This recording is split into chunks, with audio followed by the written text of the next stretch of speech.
Hey, Hey, how you doing?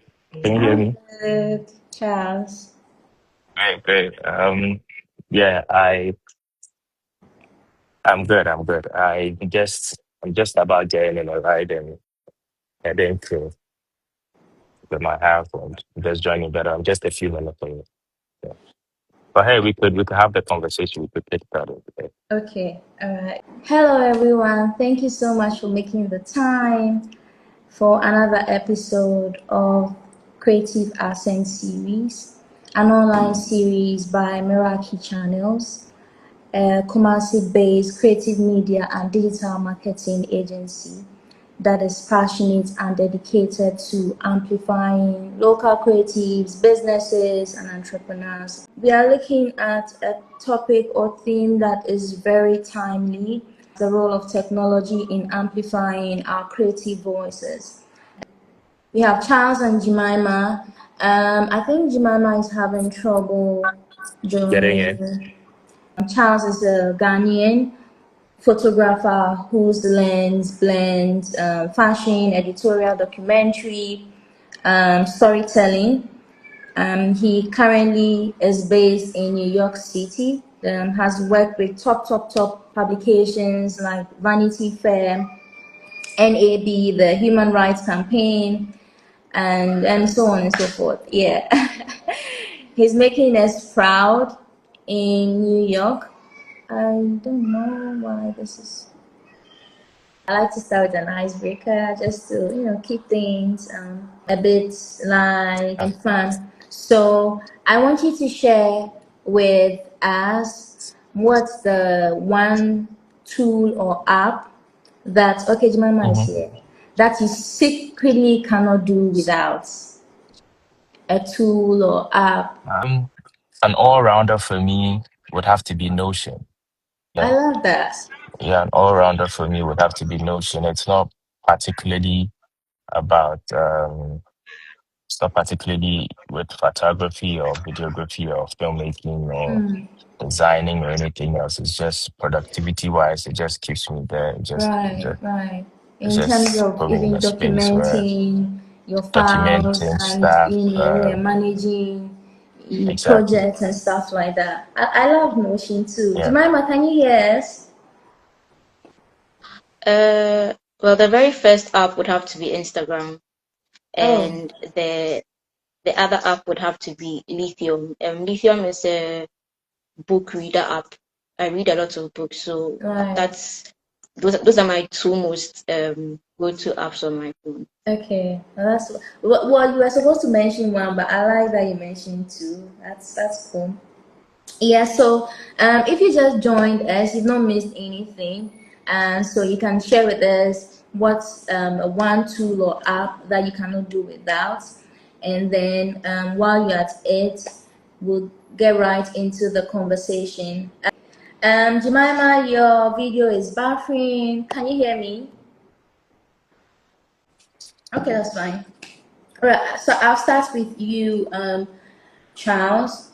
We live in a time where being seen in terms of digitally is often as important as your craft or your talent. Okay, Yeah. what does it mean for a Ghanaian creative? And I'm being precise by using a Ghanaian creative. Okay, to be visible, and how is technology shaping that visibility? Basically for a Ghanaian or a creative anywhere else in the world, um your your visibility is as important Your as your craft. artwork or as your craft.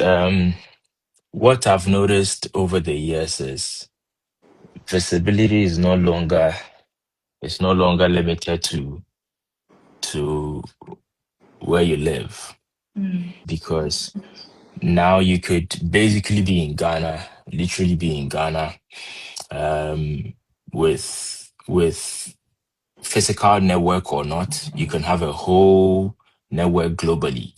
You can Right. have people you could work with, gain international recognition and validation without even leaving the shores of Ghana.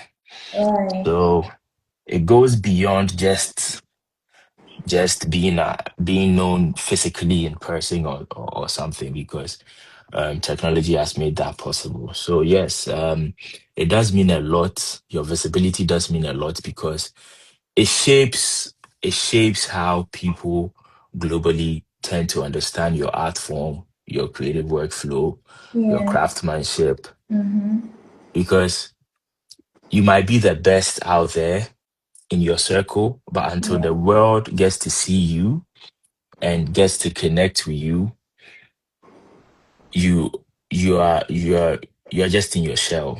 Yeah. So your visibility is everything at this point. Yeah. I like that you said something about, I mean, you could be the best, wherever you Yeah. are, but then if people don't get to experience, people don't get to see what you're into, what your craft is Yeah. about, it doesn't really get anywhere. Okay, so Jemima, oh, girl, Yeah, Jemima is still crazy. struggling to get in. Let me start with you because Jemima isn't here. So one thing that really stands out in your work, and I told you the other time, okay, Jemima is Yeah. here. Hi, Hi, Jemima. Jemima. You must Welcome. be really frustrated. Can you hear us? I'm so sorry. I don't know what exactly is going on. Hi, thank you. My internet is messing up a lot. Yeah, I am. I've been Okay. going up and down trying to figure out how to go all about it. Right. Right. So Well, I'm I mean, sincerely so sorry. that's fine. Yeah, so I asked Charles about visibility, in this day and age we are in, that's being seen digitally is just as important as your craft or your talent or artwork is. What does it mean for a Ghanaian creative to be visible, and how is technology even, shaping that visibility? Okay, so thank you for the opportunity. For me as a creative in Ghana, it's visibility is everything because you need people to see what you're doing and to be able to connect to the people you are trying to show your work to. So visibility is everything. How I go about it is I have kind of understood that I have to do my part, and then the platforms I am on kind of with the algorithm and other things they have on the platform, they kind of push my work. So what I do is I still stay true to what I want to create, like the things I need to do. I don't I try my best not to change that because I want to be visible. I believe in how should I even say, the platforms, like I would say the social media platforms that I use, I believe they are platforms for me to be visible. But for some people, because of how the algorithm works, some would want to create in line with the algorithm. But Right. what I do is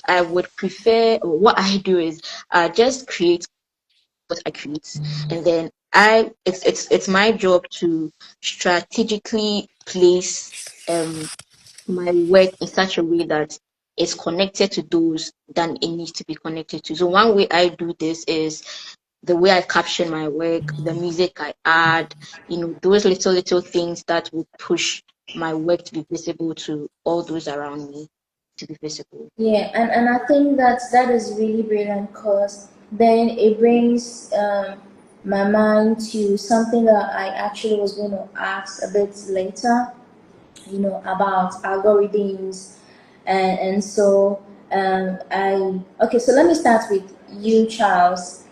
Mhm. And as I was saying, something about your artwork that stands out, especially your editorial and documentary projects. I really, Yeah. really love your videos. Like, It's Thank so you. clean and this sense of truth, Thank and you. I really love it. And so, and then for Jemima as well, I love how your work sort of draws that, Ghanaian culture, history, the Yeah. identity, and then the blend of mental health, telling stories that are authentic, that are real, are very reflective of who we are as Ghanaians. There comes in AI, filters, algorithms, and all these things. I feel like gradually are diluting the creativity, right? Then now you are forced or compelled to go with the algorithm, you know, in your production and how you go about your things. Do you feel that there's some sort of pressure for you to create to sort of suit the algorithm? So for me, I lived in Ghana. Lived in Ghana. That's to start with. I'm just trying to let you know the perspective I'm coming from, right? I'm Right. just trying to get my perspective out to you. I lived in Ghana, came from a background of um creativity and photography where it's become really hugely saturated now. Yeah. So I came from a mix of the OG photographers that transitioned into the new school photographers. Mm. So OG photographers from the era of 2011, 12, 13, where Emmanuel Bobier had just popped up, started Yeah. his studio in Tesano, Yeah. May he era rest where, in peace. the late Emmanuel Bobier, yes. And Yeah. from that era, we were just doing it because we loved it. We Okay.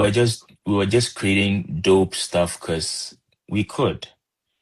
You understand? Because there was a time where I have we were paying models to pick cars to come meet us to shoot. That's the love. Now we came to a point where retouching has become a thing. We came Yeah. to a point where we've transitioned from the part where we were making photos to Mm-hmm. people just shooting photos. We made photos. People just shoot photos. Sorry to interrupt you, but Yeah. what is the difference really? Yeah. So the difference comes to the process, right? The process. When I remember vividly when the transition from film to digitals came to digital photos came, a lot of people were saying digital photography is going to mess up the whole industry. It's going to kill photographers. It's going to, but there's still market and room for people who shoot on film. Some companies died out. Some companies popped up. The companies Mm. that popped up in the digital photography world, they're slowly coming down. Some new companies have popped up. So we make photos means the process that goes into it. You Okay. understand? Right. Conceptualizing, development of a concept, thinking through lighting, make building up your light work. You start with one lighting. All right, cool. Mm. This looks Mm. good. Let's keep the one light. Let's add in a second light. All right, the second light is good. Let's get rid of this light. Let's bring in a Yeah. gel. Let's bring in colors. You see, so that photo is made. So before that photo comes out, before that final edit comes out, or that final shot comes out of the camera, oh, this photo has been made.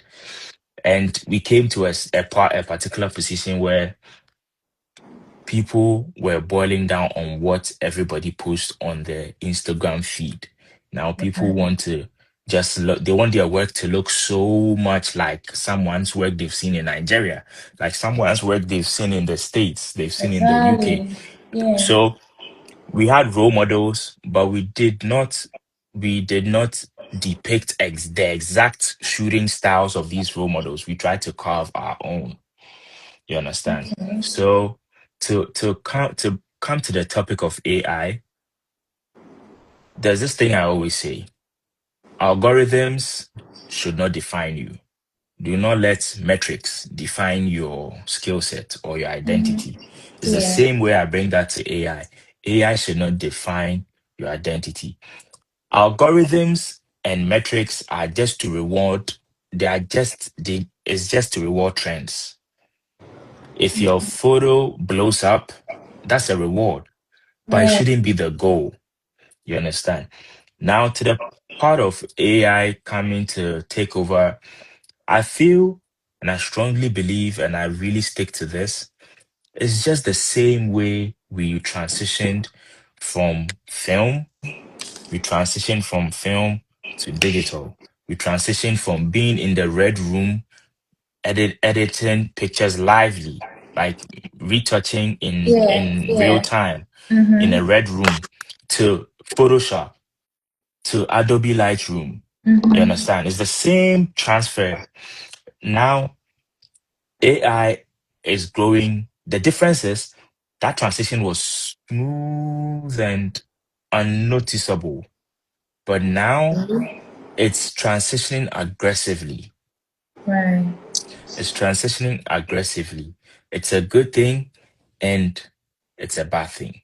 Mm. The good in there is that it makes your work as a creative easier, but it does not depict the originality or the unoriginality of your work. You Mm. understand? It makes your work easier. Now, the bad side of it is, depending on how good or bad you use it, it can reduce the value of your art piece. Right. AI can do everything, but AI cannot tell stories.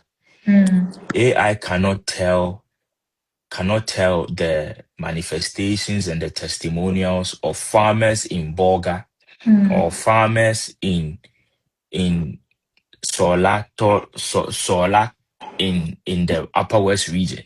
Mm-hmm. You understand? Yeah. Or it cannot tell the stories of kids without sanitary pads in Upper Volta Exactly. or Volta North or the OT region. AI Yeah. cannot do that. Yeah. AI can concoct a story to depict that, Mm-hmm. but AI Mostly cannot tell even real life false. stories. Mostly they're false. They're false. Yeah, all It's this garbage in, hallucination garbage. it likes to Exactly. do. I tell people It's like you don't yeah. need to really rely entirely on Yeah. AI, man. No. It's just Google on steroids, to be Mm-hmm. honest. Right, And exactly. and it's just fast forwarding things for you. Mm. So for me, I was lucky to be in a space where it's not it's not really dependent on AI, and Mm. it's not really dependent on fast food work, right? I always say there's fast food work, fast food edits, fast food projects. Those ones are things you do in a haste, Right. right? And storytelling goes beyond AI.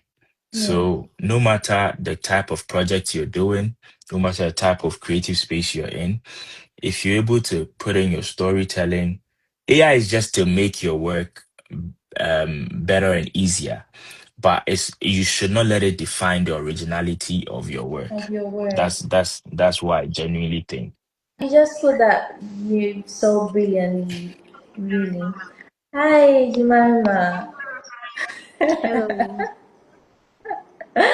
As I'm you might sorry. welcome. Look, I can imagine how you're feeling, really. Yeah, that can be Sometimes very it happens like frustrating. that. Like, of all the days, the internet Yeah, just decides that it has to be today, really. Yeah, it happens. yeah. Yeah, so did you hear the question? I know you said something similar, but I mean, I Yeah. really want you to go a bit deeper into that. Do you at any point go like, let me just today or maybe for once in a while, let me just go with the algorithm and do what it wants me to do? Yeah. Thank you for the question. I've actually done that before, to be honest. This was in 20, I think last year or last 2 years, and I think at that time I was learning how to create illustrations from scratch, and Mm, I wanted I wanted to create the type of illustrations I usually saw on my feed, and mm-hmm. so for a while I was doing that, and the thing is, when you try to do that, you might get the numbers, you might get the likes, but you realize that like your heart is not into what you're doing. And so I realized that very fast that like I wasn't really enjoying what I was doing. And what happens is that when you keep doing that, you it becomes creating becomes a chore for you. Like creating art becomes so difficult, so annoying, so tiring.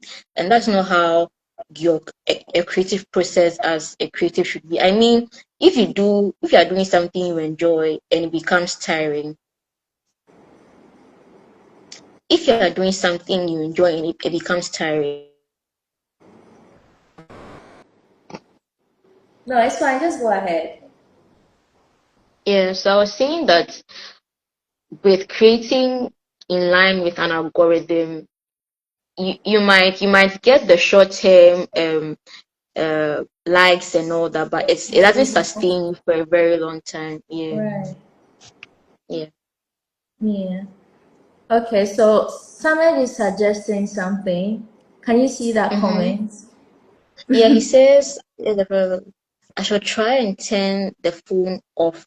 Okay, okay, I'll do that. I Okay. think with with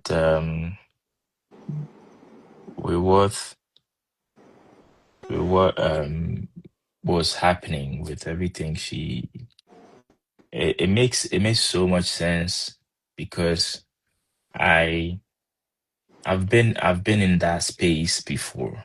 Right. So there are points there's a point you get to where you become so nonchalant to creating, Yeah. and you get to that point when your workflow becomes a routine. A lot of people are in that space, but being self-aware is rare. Not everybody has that. Yeah, I there was a point I got to. I didn't feel like ever picking up a camera again Right. because I I really didn't understand why I'm doing this. Like, yo, we're making money, we're traveling a lot, shooting, and this was the era where I always say this: we started the renaissance of wedding photography that is being done in Ghana. It was our time that you hear people go like, "Oh, you're a photographer," then they go like, "Hey, then he has money." It started from that period because it used to be it used to be a thing where it's just a photographer, but we kind of made it get to a point where you go like, okay, Yeah, it this was is really actually this is admirable. actually a, Something a lucrative. dope thing to do or something Yeah. lucrative, exactly. So you keep shooting weddings back to back to back. You keep shooting like portraits, commercial work.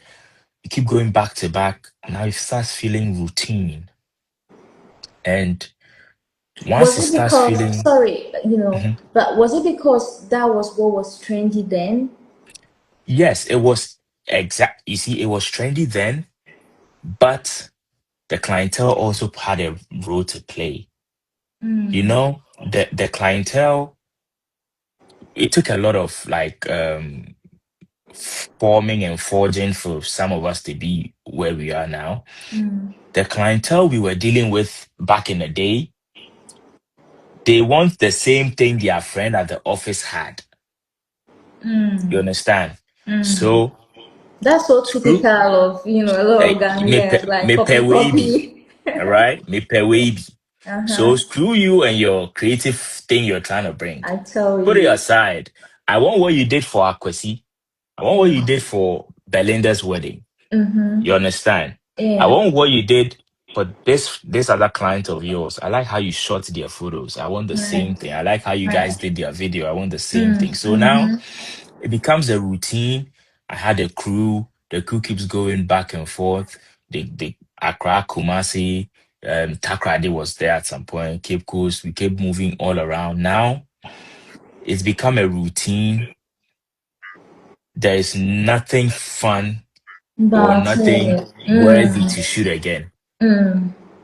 So again, the universe came to play from my end, and I got to find myself in a whole different space of documentary filmmaking. I fell into documentary by by by by mistake. Yeah, someone just needed. They told me, "Oh, we need you to come shoot a few pictures and a few interviews of our bosses at work." That was what they Okay. said. Not knowing it involved going to a Galamsey site. It involved going to an actual mining site. It involved speaking with people who used to do Galamsey but have been trained by a bunch of Germans and stuff, and they are now doing their own vocational work. That was what I was going to do. So I picked my equipment. Luckily for me, I picked one more assistant to come with me. I was like, oh, it's But a were quick, you quick thing. privy to all these No, details? no. Wow. The person wasn't also privy to it. Oh, You understand? But luckily, she said, "Oh dear, when you finish, then you let us know how much you take." So there was no, I trusted the person because, yeah, I've done a lot of projects for them before. So okay. I got there and they're like, "Okay, so you're shooting our boss first, and from there we'll go to this site and we'll go to that site. So this is your pickup. You can put all your equipment in the back." I'm like, "What?" Before I realized we're going into bushes. This was around Manso.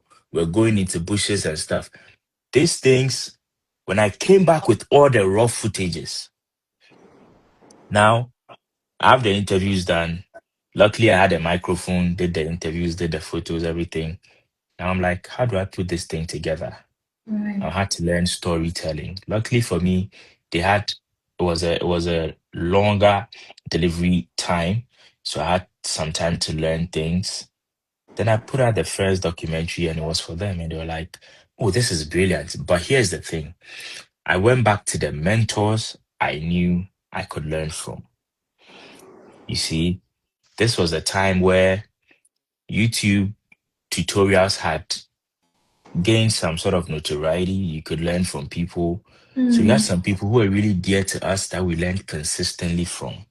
Right. Now I'm able to learn this thing, chop it together, put it together, did some color grading, blah, blah, blah, sent it to them. They loved it. But I'm like, this thing really brought me some level of joy when I was doing it. Unlike the weddings. Right. Plus, they asked me, how much will you take? And I called my friend. I'm like, how much should I take? I've not done something. It's like, say 7,000 euros. I'm like, what? 7,000 euros. Yes. I'm like, okay. He's like, yeah, say 7,000. So I said 7,000 euros. They're like, cool, done. What account should Just we like send it that. to? Can you bring us an invoice, bring us a tax certificate? I Now I had to sit back, get them all the documents they needed. Boom. That was the first job. So I'm like, so this thing we've been doing going up and down with weddings and stuff, I it's told really you. because this brought me so much joy. Like I had my tripod on my shoulder, moving from one village to another, interviewing people, getting to know people's stories. There was a lady who who had had kids with four different Chinese people from Galamsey, Right. but she heard of the training and got trained, and now she's a chef at an actual mining site. She got trained in a vocational field. Now she cooks at the actual, so she's learned how to do most continental dishes for the workers who are at the site. I'm like, these are beautiful stories. This is what I would love to do. You see, so that transition really helped me a lot. Now back to AI. AI cannot give me that feeling of storytelling. AI cannot do that. You understand? And also, just from the fact that I went unprepared, made me understand that all you need is a good story and less equipment. Right. You see, I learned that from that little thing that, hey, maybe I don't need too much equipment to tell good stories. I just need to be there and come with a plan and shoot. Right. Just make sure you follow the rules of shooting and you get everything in line. But you don't need a huge set of equipments to make it Right. happen. Yeah. So those scenarios taught me storytelling in that regard. And that's something AI can only better, make it easier for me. You Right. understand? Now, if I shoot an interview in a haste, like, hey, I meet someone and they have a beautiful story. Let's say I meet a homeless person and I want to quickly tell their story. I'm like, hey man, would you like to talk on camera? It's like, yes. I pull up my phone, I shoot them. AI can take out the noise and Right. amplify the voice of the Mm-hmm. person. It doesn't make AI take the storytelling out. No, it just made the storytelling better. That's all. Yeah. You understand? Now it made the voice clearer. People can listen to it much better. Mm-hmm. But AI did not tell the story. The story Right. was told by I me. agree. Yeah. You see, so you should not put it in a space where it determines your originality. Mm. That's it. It's a very good tool. It's help. I use a lot of AI tools. I use a lot of AI tools for different things. I love Notion because of the embedded AI in Notion. And now all the NLEs, all the editing suites are putting AI features in there. Mm-hmm. Mm-hmm. It's not for anything, but it's because they understand that it would make your work easier. So if you Easier. fin Yeah. exactly. So now Yeah. people finish editing podcasts, a whole 2 hour podcast in just a few minutes. It's done. You see, your workflow has become much faster. You tend to work more. So I'm really all for it, but you Mm. should not let it determine and control your originality. That's it. Right. I mean, Yeah. you've answered like three questions all combined. Yeah. Okay. Well, that's good. It saves us time as well. Jemima. Oh, girl. Is the chat active? I don't really see the chat. I don't know if it's Yeah. me It's or supposed to be. the last message I think was from Samed One. Ahmed. Yeah. Yeah. Mm. Mm. So yeah, it is. Yes, so what period between the time you decided, okay, I didn't want to do this anymore, and then Yeah. transitioning from that to learning, acquiring new skills? What time period are we looking at? Did it take you like 2 months to like switch?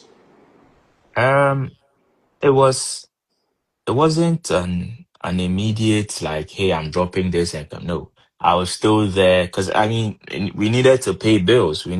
Right. I had a lot of people I was working with. They all needed to still work actively.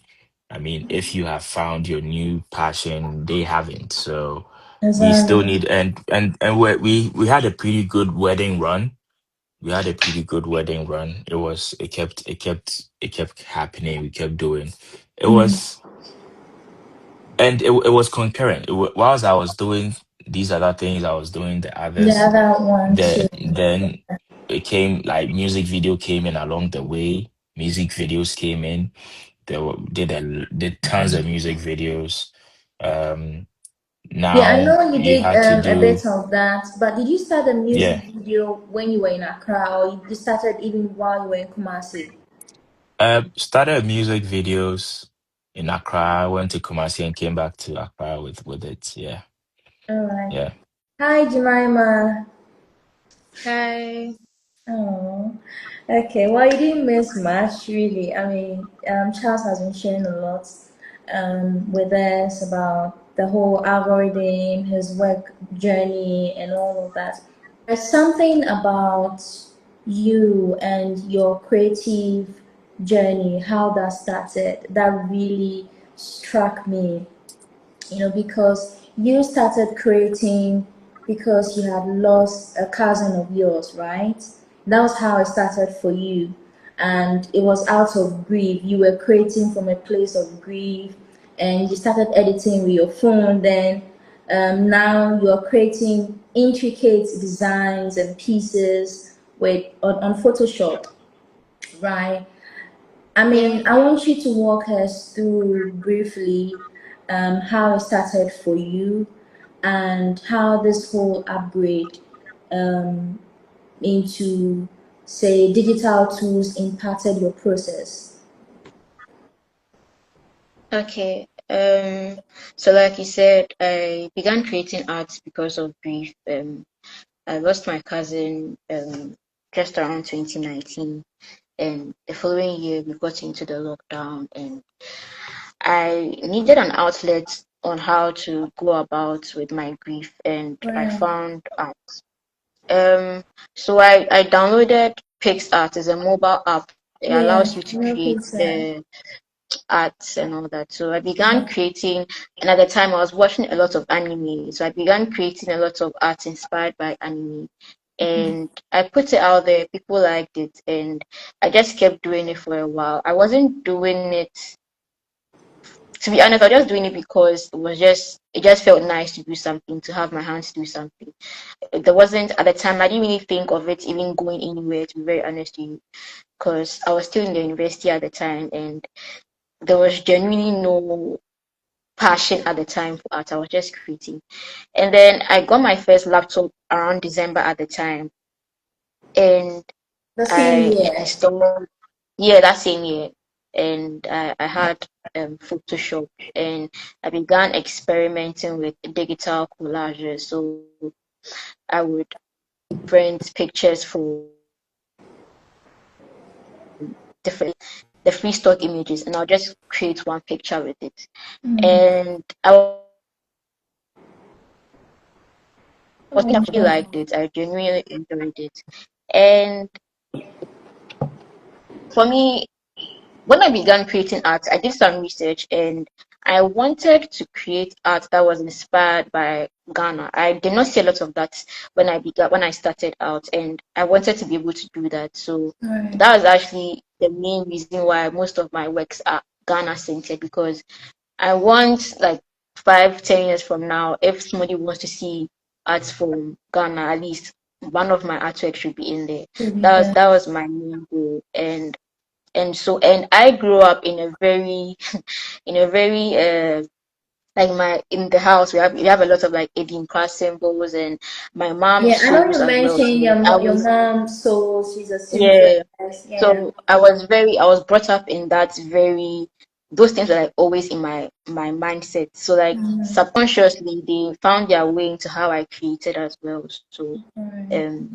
yeah, that's how it began.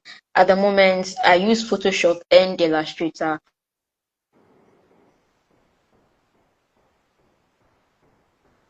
Oh, no, no. What I would say is, or in like with my experience, in terms of technology, like the softwares I use, Illustrator, those ones, they've and even that is the paid version, and that is expensive. You get me? And luckily for me, I had someone to support paying for those Mm. software. For Yeah. most Ghanaian creatives, we don't have that at all. Like, I know a lot of my creative friends who are using the cracked versions, and I know they would want to use, like, the paid ones. It's just because of the money issue, and Yeah. also the fact that for third world countries like Ghana, a lot of a lot of us are counting on these cracked versions just to create. You get me? So there's also that imbalance as well. But for me, I'm just hoping for a future where Ghanaian creatives have the right tools to create. Because not only just me, but I know a lot of Ghanaian creatives here who are doing amazing things, and I know they would even do more amazing things if there was that system to Mm. help them do that. And technology is moving in such a fast pace, especially with AI coming in. Yeah, very So fast. we need to be able to bridge those gaps so that we can meet up to what our counterparts in various countries are also doing. Yeah, Yeah. I mean, I like that you said that. I've seen quite a number of people also, with very brilliant, amazing artworks, and I see this and I see what other people are doing elsewhere, and there isn't much of a difference. It's just systems not put in place right, and people being even in a situation to even or in a state to even afford pay for some of these tools. And that brings me to say the pace at which technology is just going right now, and it's crazy. Like there's always a new tool, a trendy format, some new platform you have to be on. There's always something you have to like really keep up with. For someone who is starting out in Ghana, the pressure to always keep up can be really exhausting. From your experience, right? Do you think that it is necessary for, let me, okay, right again. Do you think it is necessary? I know this is a bit similar to algorithm, but not entirely. Do you think that it is necessary for creatives to stay on trends and kind of like try to master every new tool that they hear about, or to be on every platform that pops up, to always be trendy? Or you think that the focus should be more on, say, your craft, sticking to platforms that are only relevant to what you do, and building some level of consistency? What would you say Yeah. from your personal experience if you were to speak to any Ghanaian creative who is starting to build something from scratch? I well, thank you for this question. Anyway, thank you so much because it's something I've been meaning to talk about because I have conversations with a lot of creatives, and I know for sure now globally Ghanaian art is one of the most sought after, and I wish everybody would tap into it. I know this question is really broad, Yeah. but simply put, you should know your audience you're trying to appeal to, in the sense that know your style, know your art form, know where you sit creatively as a creative, and know exactly who you are appealing to. You should you can move with trends. Fortune 500 companies all move with trends now just to get the visibility. But for you starting out, you need to be known for something. Most likely, what you have would be trendsetters for others. You understand? It would be trendsetters for others. You should really not be fully dependent on trends. Let me give you examples. Um,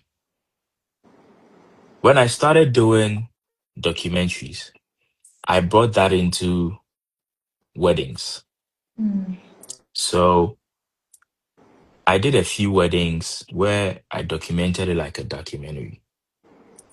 They getting ready, sound bites, more family stuff, more interviews. I was interviewing bridesmaids, I was interviewing guests, I was interviewing groomsmen, I was interviewing the couples. And trust me, if I did it for 10 clients, only two appreciated it. Only two. Only two out of the 10. Yeah, out of the 10. And this can be for another day, another platform or what. But the eight, they wanted the wedding video to be the dances, the dance, people dancing. Then I'll do slow mo. Then I'll transition from a slow mo to deco. Then I'll transition from the deco to food. Then I'll transition from food to dance again. Then makeup. Like that's all they wanted. So it wasn't for me. So I started designating, okay, you guys are good with this, so go do that. I'll focus on this. How And big was your team then? at time I had I had 5 people I was actively working with. Yeah, I had 5 people I was actually actively working with. So everybody had their own thing they were doing, but when we come together collaboratively Right. to collaborate on this project. Then we finish and everybody goes their way. Yeah. So I was kind of like the middle person in between. So if you don't take care at that time, and a lot of people at that time fell for this. In fact, most people, 8 or 7 out of 10 people fell for that. They were being defined by the trends at that time. Right. Makeup, makeup, wedding dance videos. Let's move from lots of slow mos. Let's transition from the slow mos to another dance video. Then we transition from another slow mo there from the dance video to the decor. For me, it didn't tell stories of a wedding for me. You Right. understand? Now, those people who were doing that and they got affected by the trends, they are now going out of business because they were going after trends. Right. Trends changes. Trends change. You see, trends change. Every now and then there are new trends coming up.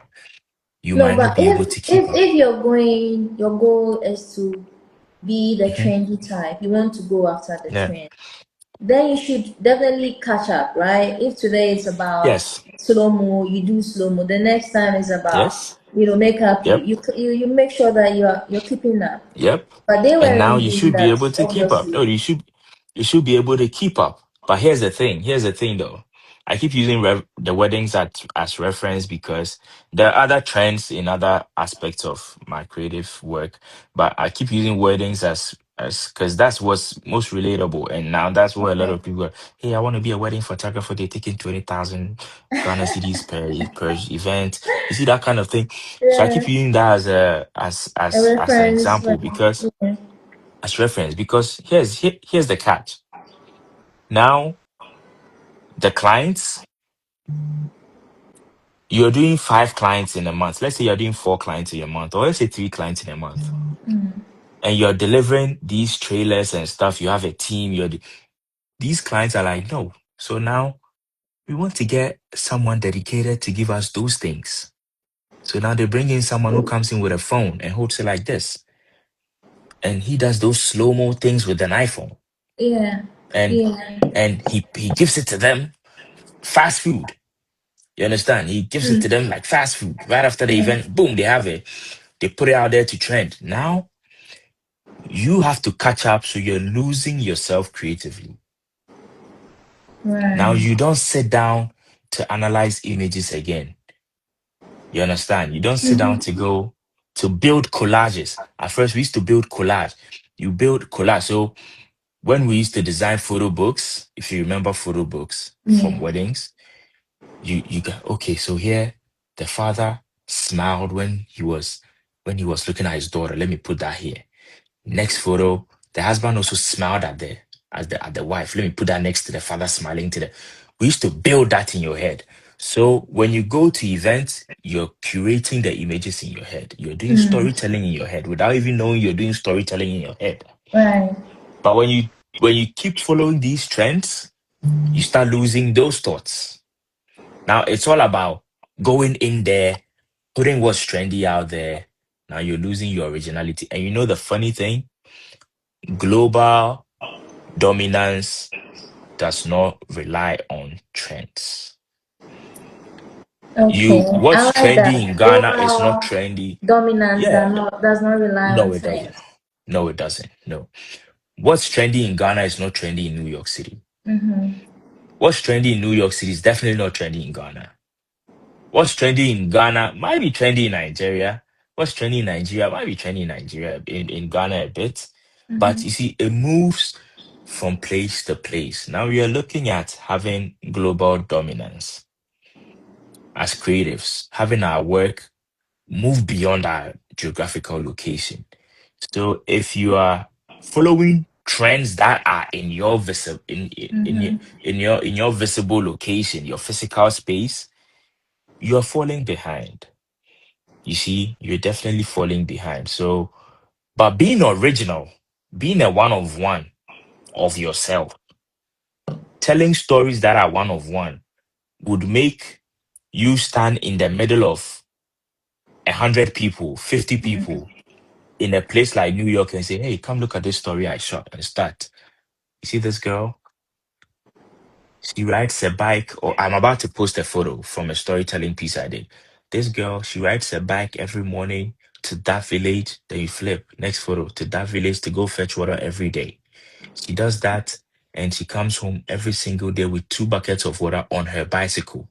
Someone in New York have not seen that before. Right. You understand? But they appreciate stories. They go, really? Damn, these are beautiful images. You just gain their love. You understand? Good. If you are building an original piece, you do not follow trends. No. Like I said, the algorithm just rewards trends, Right. but it comes and goes. Just count the number of challenges that we've had since COVID till today. Can you count the number of challenge? There was red light challenge, ice bucket challenge. There was It's crazy you know the number every of challenges time. that have been Like, trending till today? it's crazy when you're on TikTok. Like, Exactly.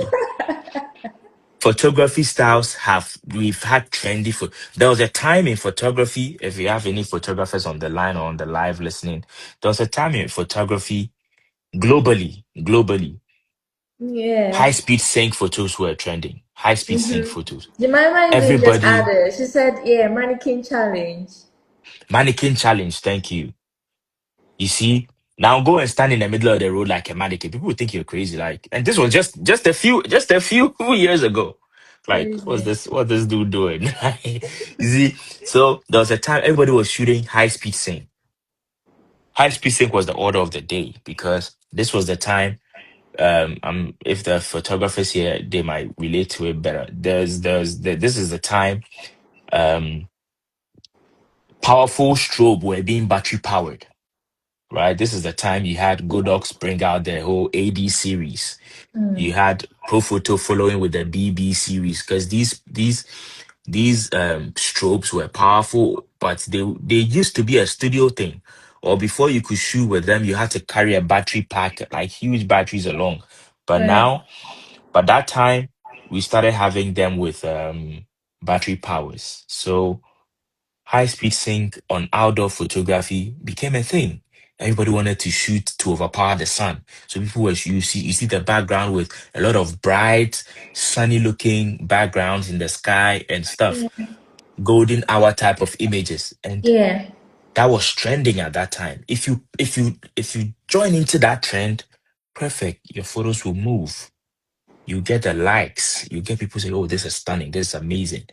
But when you go in there, you come back to yourself again. You understand? When you go in there, you come back to yourself again. So the key for me is just adopt your own style. When you adopt your style, you can go do any challenge and come back or any trend and come back. You understand? Adopt Okay. your style. Have what you're known for. That's what gives you the versatility. You can go. I shoot black and white photography. I could say, all right, cool. Let's switch. Let's go do this for a while and come back. You Okay. understand? So you always keep yourself in grounded to your original shooting style. You see, yeah, that does not mean you are not evolving. No, you are evolving. That's why you can jump on a trend and come back. Right. Yes. It's really dicey. Yeah. So you don't get so carried in and Yeah. Yeah. so Yeah. I mean, swallowed in trying to follow exactly. trends. A lot of people, I'm sure, just hop on this challenges, hoping that, oh, I'm just doing it and I'll come back. But you get Yeah. there, you get the likes, and you're trending. You're like, nah, I want to stay here. Really. Yep. Yeah. Yep. There's this trend on photo this photography trend in Ghana where People take photos and the skin looks silky smooth, unnaturally smooth, Mm. rubber-like skin. All right. A glass skin. Okay. Glass skin. Exactly. But here's the thing. You can do that for Instagram. But when you're working with a magazine like Vanity Fair, Vogue, Elle, and you're working for a fashion house like Bloomingdale, for brands like Carlton Jones, like these are brands I've worked with. If you're working with brands like that, or you're working with someone like Michael, he's a stylist I work with, we're actually shooting tomorrow. If you're working with someone like that and you do that, I don't like this. I don't like this. They'll tell you up front, no, we don't like this. But in Ghana, it's a big deal. In Right. Ghana, that's what you take photos of people blind, like, oh, can you smoothen the skin a bit? I mean, the photos we take here, there's a lot of work and time spent on retouching and making it look smoother and all of that. Yes. But when you look, there are photos I've shot of people and I've reduced the amount of retouching a lot, and they still go like, it doesn't look like me. Like, okay. So what would you like to do? Should I take off it? Yes, just take everything off. Just give me the natural one. They love it. They go their way. So there's a lot of things outside of our shell that if we're able to get out of our shell. But here's the thing. If you post those silky smooth skins on Instagram, you get the likes. Yeah, If definitely. you post those pictures where you manipulate or you use liquify to work on the bum, to work on the breast, the waistline, you get the likes. But when you move outside of Instagram and stuff into real life artwork, exhibitions, nobody will look at your work twice. Nobody will. It doesn't, even for publishing houses, magazines, they don't Yeah, even want they that one. especially. They tell you, no, we don't want this. Yeah. Shooting for a modeling agency and you show a model in that, they'll tell you, nah. That's why we have a makeup artist. You're supposed to blend everything in. You just take blemishes out. Just take blemishes and a few pimples here and there. But don't go all out and doing that. That Right. also turns these clients off.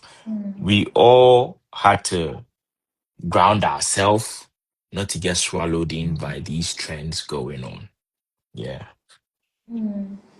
Yeah, thank you. That was really, in depth. And I've listened to you and Yeah. Jemima, and Jemima said something in the line of paid tools, and I, so much Yeah. agreed with her. I And do. so for any creative, listening and thinking, oh, it's expensive for me to get Photoshop. It's Mm-hmm. expensive for me to get this put my music on this music platform.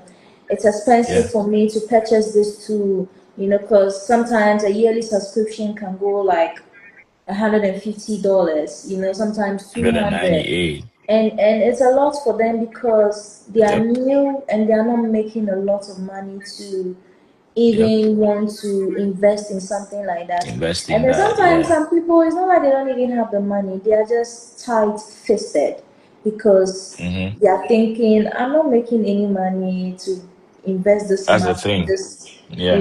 this craft. What would be your advice to somebody like that or such people? So, um, we were all using cracked versions of softwares at some point.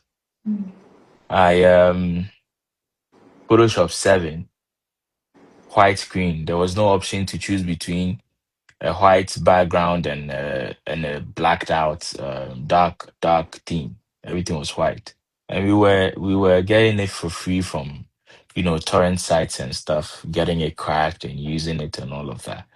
It's if you can afford it, there's no two ways about that. You should get it. You should get the paid version of things. At least it helps these companies do a better job at upgrading stuff. Right. Now, the only options are softwares are just tools, to be very honest. They're just tools. They're just tools we use to enhance our work. You don't need that to survive. You see, you don't need that to survive. They're just tools to enhance your work, to enhance your workflow, make things go faster, and all of that. Do not base um, um, your whole workflow on these softwares. If you are an illustrator, if you are someone doing Illustrator all the time, um, it's worth it. You see, it's worth it. Adobe is charging me what $62 a month for Creative Suite. It's for the Creative Cloud. It's expensive. Not everybody in Ghana can afford that. That's Yeah. 100% true. DaVinci Resolve, $350 for the whole studio suite. It's expensive. But if you have the free version of DaVinci Resolve, in fact, they give it to you for free at first. It's only some tools that you need the studio to use. So Right. you can get the free version and do some dope shit. And never forget to charge people for the work you do. Yeah. Never forget to charge people for the work you do. People will tell you, yeah, we're doing this for exposure. We're doing this for you to do XYZ. That's Charge a them money. typical creative mindset, trust me. Yes, we've And, been there, done that. yeah, a Trust lot me. of times I feel like meet people and there's a confident thing. They're looking down on their craft. They even Yo. struggle with how much to even charge people because they're using a free version Yeah. of Photoshop. So they don't even You know how do see? I even charge this person. But I mean, I always say that you have to think about the future. Do you see Yeah. yourself using this free version forever? If you're not going Yep. to charge for the time spent editing or using these Mm-hmm. tools, you also want to think about investing in something, a platform or a tool that is more advanced. Yeah. Yeah, And you see the one if you ever have a conversation on budgeting and dealing with people when it comes to hey, pay me my money, I'll make the time because people need to know. right. A lot of Ghanaian creatives need to know. Um, not to bash us in Ghana and Kumasi per se, since this conversation there, how many people are on the live now? Truth be told, a lot of people are being lowballed. Yes, a lot of people are being lowballed and have been made to accept whatever people throw at them. Yeah, So there are a lot of factors to consider. Okay. If you are you you are an asset and I know you can bring me the next major gig, I'll let you know before I do anything for a lowball fee. That, hey, I'm doing this for you because I expect you to do XYZ link up for me to get a bigger gig. okay. You understand? Yeah. Yeah. Let people know. Let people know because from what I've noticed, they will lowball you and tell you, oh, once a way, we are doing something little, blah, blah, blah. And when they get a budget, they'll go for someone bigger than you. I tell you, I tell you. You see, they will go for someone bigger, someone they deem respectable and can do what they had you do for free Yeah, and pay the person well. And you're going yeah. to be really cut and hurt. So I keep telling people a lot, charge your money. Let them know that, hey, I'm charging you X amount of money because I expect you to give me a link up for something in the future. Let them know. And another thing too is nobody wants to hear this, but I'll say it. After they lowball you, Hmm. the same people will tell you, oh, I thought you photographers and videographers have a lot of money. Why are you not changing your car? The same Oh, people. why are you not? Oh, now there's this new Like camera the B that I saw. audacity. Yeah, there's this new camera, or there's this new drone that I saw. I went to a wedding and I saw somebody using. Don't you have that drone? Some, hey, you should get some, or it will help you. Meanwhile, they're lowballing you. That's Meanwhile, wild. they don't Really. want to Like, pay. Yeah, like you see, I've not done too many. I've not been in too many professions, but this profession I know, and I've done it in Ghana, and I've done it in the States. I know Ghanaian will tell you we a kid na yeah yeah something small. You don't need to charge much, and it's too much, and they will be hoping to see your advancement. These same people would say they will say "Akwe kra o nya sika yi, hu de ɔde yɛ o." Yeah, so please charge people because now Adobe is moving pretty fast. really, They really have fun. this whole Firefly thing coming in. They've really embedded AI in a lot of things. I tell you. If you are there taking peanuts from people, and when they make look, I had clients that I had on retainer. Some of them were really positive. Some people I started noticing that when they make when their brand become big, they're gonna leave me halfway. So with those people, I charge them huge, But and I don't like. how do you know that? What are the things you look out for? They are like, Yeah, there's always signs. Some things like um, you finish maybe a they job keep for them, comparing your work with other no, people. something like that, and also when you finish the job, they go like, I have a friend who says she wishes we could have done it like this, and I'm like, okay, so why didn't you go with your friend and you still came for me? You see, so so those people, you give them a price and you never go down. Right. And there are times too where we are in Ghana. Okay, we're doing, let's say, um, TV commercials. I do TV commercials for you every 2 months. I do a new commercial for you every 2 months. Okay. Make sure you factor in price changes because you are in a country where everything as a creative you're paying in US dollars. Right. You buy a lot of your Factor in equipment. price changes. Exactly. Factor in price changes. The US dollar is X amount of money today. Tomorrow is Y amount of money. Factor in those changes. And then also try other forms of, especially to the photographers, try other forms of photography. It's not always about shooting fine women and and and weddings. Try other forms of photography. Some of the creatives in that space in Ghana would thrive a lot. I there's this guy, I think I would give him a shout out, that always reaches out to me. He has this company called 8 Cents. Is it 8 Cents? Let me see. He's called Boama.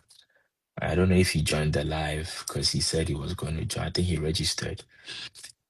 He he's been doing these things, weddings and stuff. And one time KJ was like, "Boss, I want to stop." I'm like, "Cool. Look at where you get most pumped up when you're working. Which type of photography?" It's like, "Yeah, I get pumped up when I'm doing products." I'm like, "Boom, do that."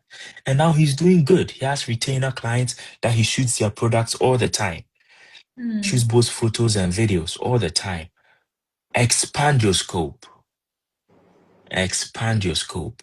Like, there's an expiry date for a wedding photographer in Ghana. Not everywhere, but in Ghana, there's an expiry date for you. It's 5 years. After 5 years, the wedding people want to see someone new. Yeah, Oh, it's really? 5 years. Yeah, I could give you multiple examples. The only person who has sort of been doing this for a while, I think, is Focus and Blair has been in that space for like Yeah, 5 to 6 years. focus. He's been able to Mm, manage and navigate, but there are new people coming up all the time because people mm. think it's a lucrative space, so they keep coming in. So the fast It's food work is a crazy. lot. That space is so You understand? saturated. Too Oh, saturated, it's too much. So look at other options. You understand? If you live, and if I find someone living in Kumasi per se, and they're struggling to tell stories, I always go like, Charlie, you don't know what you're talking about. I know, right? If people in big cities are struggling to tell stories, you live in Kumasi, you live in one of the biggest cultural capitals in Africa, you are struggling to get stories to tell. Mm-hmm. Mm. You're struggling to get stories to tell. Look, nobody in Kumasi is telling the stories of these. In almost every town in the Ashanti region, in the Asanteman, almost every town has peculiar traditional stories that haven't been told on camera yet. Right. Right. When we I were totally young agree growing with up, you. yeah, when we were young growing up, they said information through our system were passed through folklore. Our parents Yeah. and grandparents call us and they Yeah. tell us stuff. It was Mm-hmm. passed on through word of mouth. There are Right. older people and stuff in these villages that you can have conversations with, take amazing and stunning B-rolls, Right. and build stories from there. Make that your niche, make that your audience. You understand? But no, we want to But tell you know, something where we trend. there's a hardware people don't like. People You don't like to understand? put in the Yeah. work. So But to it's be the work honest, that really, puts that's you that out that's there. what It's the yeah, work that's that what really sets you apart from what exactly. everybody else is doing. And now one thing is I always go by this rule. Always have as much in your arsenal that when you are asked, hey, we want you to do XYZ, show us what you have. Me, I'll show at least 5 projects of different things. Yeah, You understand? yeah, At least, yeah, oh, a documentary on oil and gas. All right, 1 second. I'll yeah. pick this, I'll pick that, I'll pick that, and I'll throw in two more from other projects that so you see the diversity, but it still falls in line with. So every time, Exactly. learn to shoot spec products, spec projects. Every time, shoot spec projects. Look, if you want to go into fashion photography, move to people, tell them, hey, do you make beautiful clothes? I know a few models I can call. All you have to do is, you know what, sort their Uber coming in and their Uber out. Just give us clothes. You finish, you take your clothes away. Mm. Talk to another makeup artist, arrange with them. Fix a date. Do a whole collection. Put it down. Don't even post it. Put it down. Do another one. Do another one. If you're able to do five, Mm. to be able to do something particularly for 5 times, it means you're good at it. Keep it Right. there. If if you move to a big brand, you show them 5 different works. Let's say you travel to the US or Canada or Europe and you go to a fashion house and you show them multiple projects, spec work you've done. They will Mm-hmm. take you serious. Yeah. But if you say, okay, cool, show us what you've done. All right, here's my IG. We go on your IG. Only women turning their waist, showing their bump, Look, snatched waist, they showing snatched waist, and this I and that. tell you, Nothing man. else to show. Yeah. You understand? So make normalize shooting spec projects. You don't Mm. have to be moved by a client before you pick your camera. Mm. Normalize shooting spec projects because spec projects are the ones that have brought me my most work. Oh. Spec projects have brought me my most work. Trust me. There's a documentary. I woke up one day. I have a friend, Samuel. He called me. Was like, "Hey, I have a brother. He teaches this bunch of kids who are blind and some of them are inaudible. Some of them, some of them cannot even hear, but he teaches them how to make shoes. I'm like, really? It's like, yeah. I'm like, all right, cool. This sounds intriguing. As I'm speaking to you, I just came back from a documentary and all my money is gone. But when he told me the thing, I'm like, can you call your brother? Let's see when you get the time. He called his brother. His brother was like, oh, tomorrow we are doing our last project with the kids, but we'll come back again in 3 months after vacation. I'm like, bro, we'll be there tomorrow because I can't wait 3 months. Yeah. So I picked myself with my friend. We went straight to the school. We filmed the kids. We interviewed the kids with they're doing sign language, and I had someone translate the sign language into voiceover. We interviewed the teachers. We interviewed uh, um, the caretakers to take care of them, and we came back. I put it together. I uploaded it on YouTube. You had people reaching out, hey, what school is that? I want to help them. Just We like had that. people reaching out. Yeah, they reach out. I give them the guys, the tutor's number. They reach out to him. And till date, whenever I'm pitching a documentary work and it's in that line, I send it out as one of my projects. You see, I send it out as one of my projects. I went out with I went out to Laboni. Once I'm there, I turn and I always see people doing this weird exercise it's an open space with glass. I see them doing this weird exercise. Vidai Cafe Laboni. Right. I sit upstairs at the upper the up the top there, and I keep looking at the thing. Like, So one day I went in there. I'm like, who owns this place? She came, said, hey, hi. Um, I own the place. Can I help you? I'm like, I want to have a conversation with you. Have some time. She's like, yeah, I'm also going to Vidai Cafe if you want. Like, yeah, I'm already there. So I was there. She came. I was like, how did you start this thing? She started telling me she's from the UK, but she's Brazilian.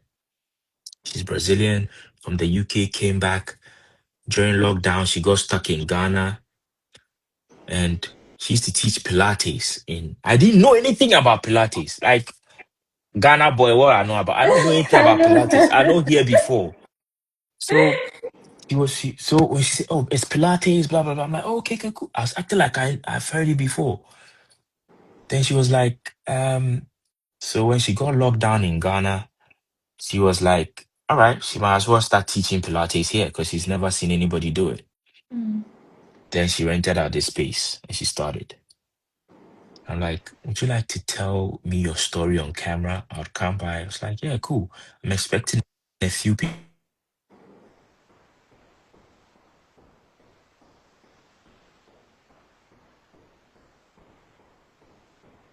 Um. So I came in. So I was like, come in. So I came in, came to film. Beautiful piece. Came out there. I asked her, what do you want to name the film? She was like, I always say Pilates is body reawakening. It's an awakening of your body. Mhm. I'm like, all right, cool. I'm gonna title it Body Reawakening. It's like, cool, we did that. People still watch that today and they love it. Because we told a story. Luckily, the episode she made me come film, it was the sessions he had I went to film. It was a 50-year-old man who has sciatica and his mom who was 80-year old. They both come for Pilates session together. Yeah. Wow. That's so cool. Really. Mm. Wow. Time is just so far gone. It's crazy. Let's try to wrap up. I was really enjoying the conversation. I wasn't even looking at the time.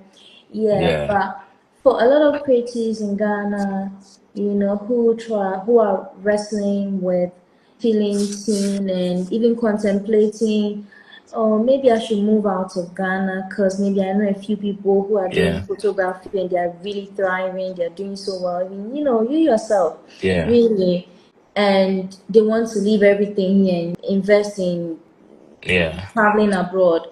Do you think that it is worth the effort and what they have to go through to actually be out there? I don't think it is because um there's the long and short of it all is traveling abroad doesn't make you hardworking. traveling abroad doesn't make you creative. If you're not creative or less creative in Ghana, you will still be less creative when you get here. Like I said, I accidentally made 7,000 euros from a project because I made myself available and I went to do quote unquote dope shit. I didn't I didn't allow myself to be, oh, I've not done this before. Maybe I should let them push it to someone else. Right. Or they told me it was just an interview and I get there and now I'm going to bushes, I'm shooting people in Galamsey sites and nah, I'm not doing it. So ambition cannot be taught. If you have it, you have it. If you have it, you don't have it. You understand? Yeah. If you need to travel outside to Europe or the States or to Canada to get the leverage to explore, to meet and network with people globally, Mm. to expand yourself, perfect. But if you're traveling for the money, you're wrong. You don't travel for the money of it. No, not for the money. No.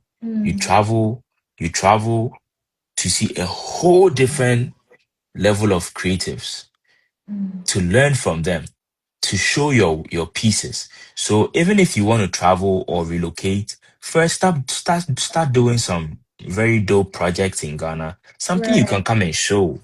Yeah. You Yeah. I understand? mean, Something yeah, you have can a come and good show. portfolio. Have a great portfolio before you make that trip.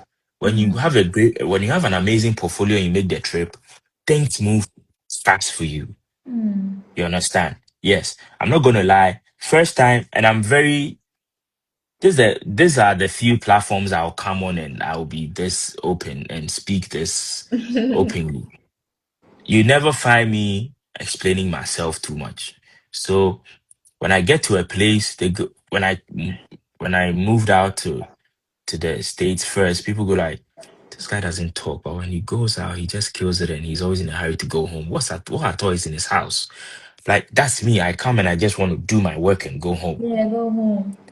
But someone would come in and they will still be struggling with basic work because they did not learn to that level before they relocated. So Right. staying like this example I made with this Boama guy, Mm. the work he's doing, when he moves out here, he can do better. Someone Mm. like that, good, move because Mm. you are coming with a portfolio, you're coming with a skill set, you're coming with a whole change of mindset. Mm. When he meets people, he that would help him in life and his career and his whole creative journey. He can confidently move to them and have conversations. Right. But with someone who is just not making enough money from a weddings photography scene, or he's not being able to charge right, or things, nah, I see this guy in America shooting a lot of things. If I come out, guy, if you come with that portfolio, it's up to you. It's up to Yeah. you. That's it. Yeah, I Yeah. like that you're candid about it. Yeah, Come because a with a lot of people portfolio. think that yeah, I mean once they get there with this skill, they're good to go. Really, I mean. Nah, So nah. yeah, thanks for that. Okay, then my last question in 3 words. What's one Yeah. piece of advice or mindset shift you wish you had earlier on in your creative journey? Mm, Like 3 words, you know. Which I had earlier. Yeah, like Uh, yeah, mindset shift or Mindset. advice you wish you had Yeah. earlier. Yeah, well, Tunnel vision. I should like keep kept to a tunnel vision. Yeah. If you set your mind to something, don't let anything going on externally change that from you. right. Because yeah, tunnel vision was everything. Like it was it would have saved me a lot of time. It Mm-hmm. would have saved me a lot of rounding and rerouting Right. if I had noticed Yeah, tunnel that vision was focus everything. and That yeah. focus, that you like you're doing dope shit here and you try your hand on another thing and it's like you're really good at that too and people are demanding that more, then you start moving to another one because you Mm, think because they're pushing you're good at this, come do it. So tunnel vision would have been a, a game changer for me. Mm. Yeah. So I didn't realize it too late. I didn't realize it too late, but if I realized it much earlier, I would Yeah, have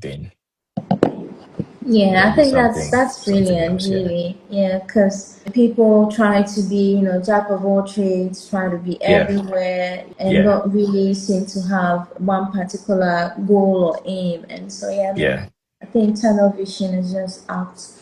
Yeah. Okay, thank you All so right. much. I mean, really, this has Anytime. been an amazing session, and I'm going to post this and tag you, Okay. and then we'll have people watch and all of that, and That's great. Yeah. Always tag yeah, my personal account and yeah, yeah. I'll Thank you collaborate. so much for Yeah. making the time and showing All up right. freely, and being very honest and open, really, because that to me means a Appreciate you. lot. Thank you That for having me too. yeah, like you didn't try to sugarcoat anything and trying to make it all Yeah. rosy, you really tried to be very candid about what it is Yeah. out there, and what creatives should prepare themselves for if they really want to be out there and taking advantage of Hmm. technology and all of that. Thank you for Yeah. having me. Yeah. Cool. All right. So before we wrap up, a little spoiler. Yeah, so we are about to, or we are preparing to launch our digital branding package, Okay. carefully and specially designed for creatives, entrepreneurs, and businesses who are looking to elevate their online presence. And so, whether it's a custom design you want, whether it's copywriting, whether it's digital strategy, or whether it's visual content, anything you want, this Hmm. package is designed for you. And so, please be on the lookout, everybody, for this package. And also, we have our in-person events coming up in Kumasi. I'm super excited. That's I nice. mean, don't worry me, but yeah, I'm really excited. And I've always felt like, just as you were saying, Kumasi is so rich in terms of culture Yeah. and history, but Yeah. there isn't a lot of representation. There are actually not a lot of people telling the story, and Yeah. even creatives not giving a lot of platform to showcase their Yeah. craft and what they do. And that's Hmm. very, like, one of the things I'm very passionate about. And so we're having an in-person event, a networking event to be precise, in a couple Okay. of weeks. If you are in Kumasi, or you happen to know any creative in Kumasi, or any business owner, any freelancer, anybody who you think that this is going to be very helpful for them, because we are going to be discussing a wide range of things, how to show up Mm. for our creativity and all of that, and how to even monetize our craft, which Yeah. is a very key thing for me. And so, yeah, make sure you are following us at Meraki channels on all platforms. It's the same name, no underscore, no full stop, nothing. Just Meraki channels on all platforms. And turn on your notification so that you never miss any upcoming updates. And until then, keep creating, keep evolving, and being authentic. And thank you all so much for making the time. And thank you once again, Charles. I really enjoyed this session. And I'm looking Thank you. forward to Thank you. us Thank you so much having for having more us. of this. And Yeah. yeah, have a good night. All right. You too. Have a great one. All Bye. right, bye.